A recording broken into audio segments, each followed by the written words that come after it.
A ausência ao ato convocatório do dia 3 de agosto, as pessoas que pensavam que nada ia acontecer, muito pelo contrário.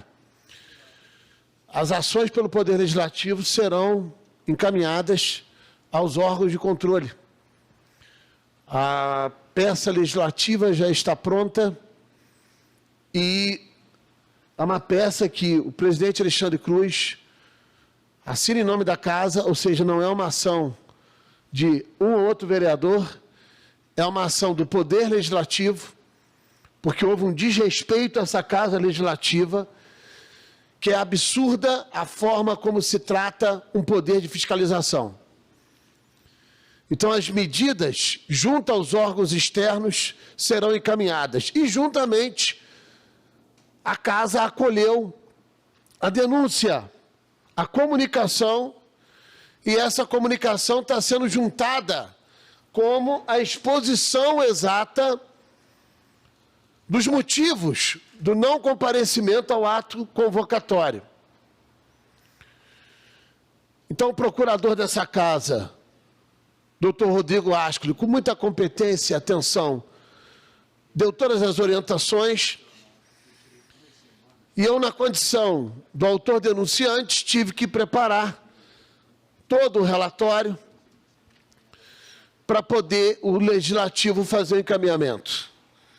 O presidente Alexandre Cruz é muito claro, não se diz respeito à Casa, a Casa da governabilidade, mas a Casa tem a sua competência institucional e deve assim exercê-la, e assim cobrá-la daqueles. Então, eu enalteço aqui a figura do presidente pela postura correta e firme na atuação na sua condição de presidente dessa Casa e também no encaminhamento aos órgãos de controle, ao Tribunal de Contas do Estado do Rio de Janeiro, ao Ministério Público do Estado, através da primeira Promotoria de Tutela Coletiva, ao Ministério Público Estadual, através da Promotoria de Investigação Penal, ao Ministério Público Federal, à Procuradoria da República, através do gabinete do doutor João Felipe Vila do Mil, procurador federal, e também aos senhores, quer dizer, as senhoras procuradoras, doutora Valdenice, doutora Isabela, e também ao doutor Arthur, no caso do senhor procurador do trabalho, também serão encaminhadas os documentos e a representação.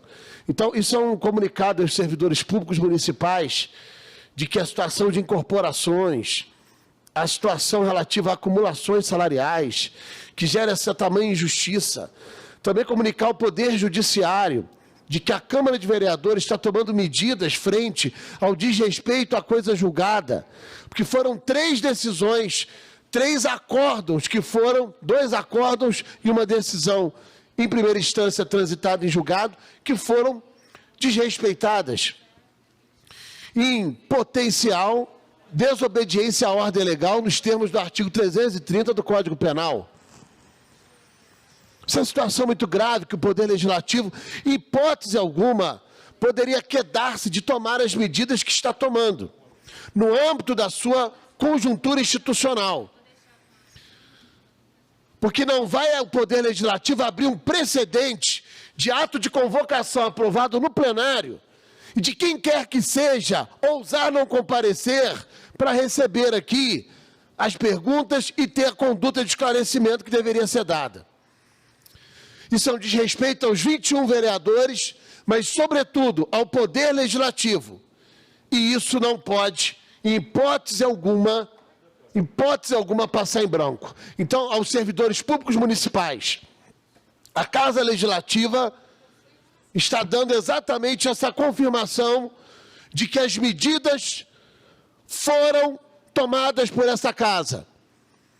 E agora, a partir de hoje, nós vamos aguardar a atuação dos órgãos de controle externo de competência específica frente a essa situação que foi aqui relatada no ato de convocação no dia 3 de agosto, como pode ser exposto aqui todo aquele rol de situações que apontam para eventuais crimes de ordem diversa, inclusive de situação de improbidade administrativa, tal qual será apurado pela primeira Promotoria de Tutela Coletiva, se assim o parquet entender. Então, os atos foram encaminhados, estão sendo encaminhados, aliás, e o Poder Legislativo está se manifestando publicamente também diante daquela situação. Então, fecho aqui agradecendo o presidente Alexandre Cruz, enaltecendo o presidente Alexandre Cruz, pela sua atuação também à frente dessa casa, no sentido de acolher e de tomar as medidas enquanto presidente em questão clara de defesa do órgão e da reputação do órgão Câmara Municipal de Vereadores do Poder Legislativo.